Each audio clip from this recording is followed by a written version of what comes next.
నా మనసుకు నచ్చితే వాళ్ళు ఎవరైనా కానీ ఎవరి కష్టాలు ఉంటే వాళ్ళ దగ్గర నిలబడటం నాకు అలవాటు. ఇప్పుడు గవర్నమెంట్ ఇప్పుడు లాస్ట్ నేను ఎదురు తిరిగిన గవర్నమెంట్ వాళ్ళు ఇప్పుడు వాళ్ళని అనమాట నేను అన్నాను. ఎందుకంటే వాళ్ళు ఆల్రెడీ కష్టాలు ఉన్నారు కదా, నేను అన్నాను. నా నైజం కాదు అది. ఇందాక అయితే మీరు గణేష్ గారు ఇప్పుడు మీరు మాట్లాడుతున్న దానికే అమ్మా. ఒక క్వశ్చన్. కష్టాల్లో ఉన్నారు కాబట్టి నేను అనను అన్నారు. మీరు మీకు బతికినిచ్చిన మీ దేవుణ్ణే విమర్శించారు. దాన్ని మేము ఎట్లా చూడాలి?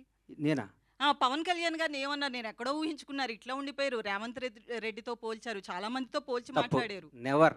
మీరు ఒకసారి వినండి అది బయట. నువ్వు చెప్పు తల్లి, ప్రాణం పోయినా నా డెడ్ బాడీ కూడా పవన్ కళ్యాణ్ విమర్శించు, మర్చిపో. వదిలేయ్ అమ్మ బంగారం, కాదు, నీకు ఇందాక- తెలియదు. ఆగ నేను చచ్చిపోయిన నా శవం కూడా పవన్ కళ్యాణ్గా నీళ్ళెత్తి చూపుతాం. That is my blood, that is my character. మర్చిపోయారా? వినండి అమ్మా, అన్న నేను చెప్పాలి, ఈ అమ్మాయికి సమాధానం చెప్పాలి.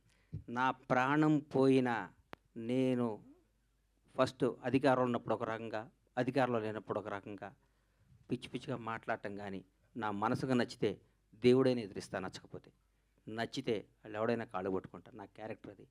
చంద్రబాబు నాయుడు గారిని భారతదేశం మొత్తం ఆయన దగ్గరికి వెళ్ళాలంటే భయపడ్డ క్షణంలో, వణుకుతున్న క్షణంలో, వణుకుతున్నారు.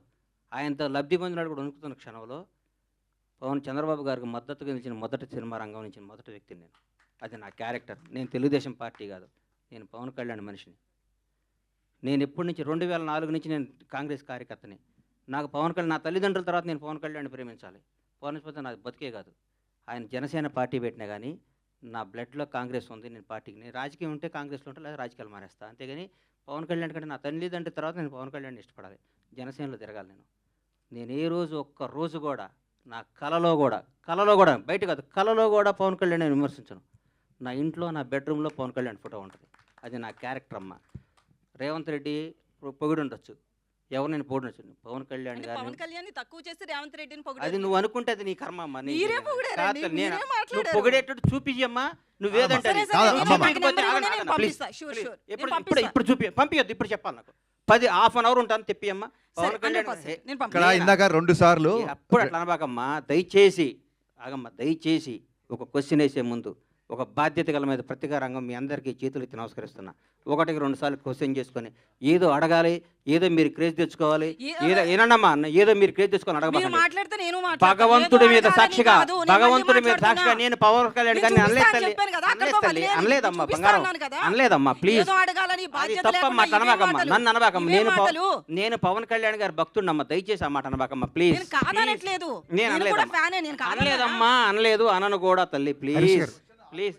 హరీష్ గారు, నేను బాధ్యత లేకుండా తల్లి అనుకుంటా తల్లి హరీష్ శంకర్ గారు, అన్వర్ హరీష్ శంకర్ గారు, కాదు, ఒక్క నిమిషం. అన్వర్ గారు, ఇందాక ఏమైందంటే 2 సార్లు గ్రేటానందమూర్తి గారు మైక్ తీసుకున్నప్పుడు 2 సార్లు ఎవరో ఓవర్లాప్ చేశారు. గబుక్కను మళ్ళీ ఆయన మేము ఇగ్నోర్ చేసాం అనుకుంటాడేమో. ఆయనకు మైక్ ఇవ్వండి, ఆయన ఏదో అడగాలను.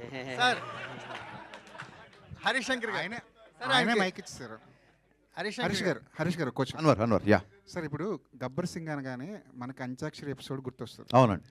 ఆ తర్వాత చాలా మంది డైరెక్టర్లు, చాలా మంది రైటర్లు అంత్యాక్షరి ఎపిసోడ్ని రిప్లికా చేసి దాన్ని స్ఫూర్తిగా తీసుకుని రాయడం మొదలెట్టారు. అవును. అది పులిని చూసి నక్క వాత పెట్టుకున్నట్టే అయినాయి ఆ ఎపిసోడ్లన్నీ. నేను ఫ్లోలో అవును అనేస్తానే, దీనికి అవును అనట్లేదు.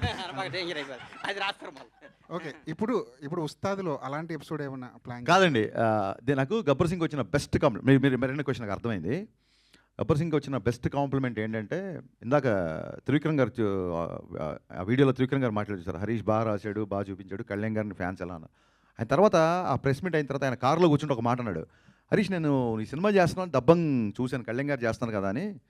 అందులో మదర్కి వాడే ఒక ఇన్హేలర్ తప్ప, దబంగ్లోంచి ఒక చిన్న ఇన్హేలర్, అది తప్ప ఇంకేం వాడలేదు. ఆ ఇన్హేలర్ని ఎందుకు రీమేక్ రేట్స్ అన్ని కోట్లు ఇచ్చుకున్నారు, మామూలుగా మార్కెట్లో దొరుకుతుంది కదా ఇన్హేలర్ అన్నారు. That is the biggest compliment for me. అయినా ఆయన అంటే త్రివిక్రమ్ లాంటి ఒక రెప్యూటెడ్ రైటర్, ఒక స్టార్ రైటర్, నేను ఎంత శాతం రీమేక్ చేశా అని చెప్పడానికి ఆయన చెప్పిన ఉదాహరణ అది. సో అంత్యాక్షరి కూడా అలాగే వచ్చింది. నేను మిగతా సంగతి పక్కన పెట్టండి, నేను నా సినిమాలు ఎప్పుడు అలాంటిది మళ్ళీ రిపీట్ చేయాల. ఎందుకంటే ఇది హిట్ అయింది కాబట్టి దీన్ని పట్టుకొని వేలాడదాం అనేది ఎప్పుడు కాదు.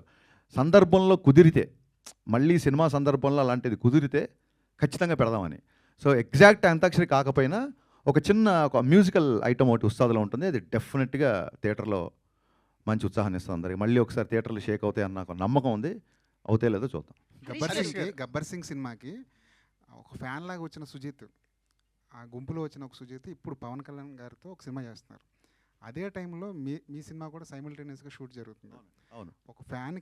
ఒక ఫ్యాన్ డైరెక్టర్ అయితే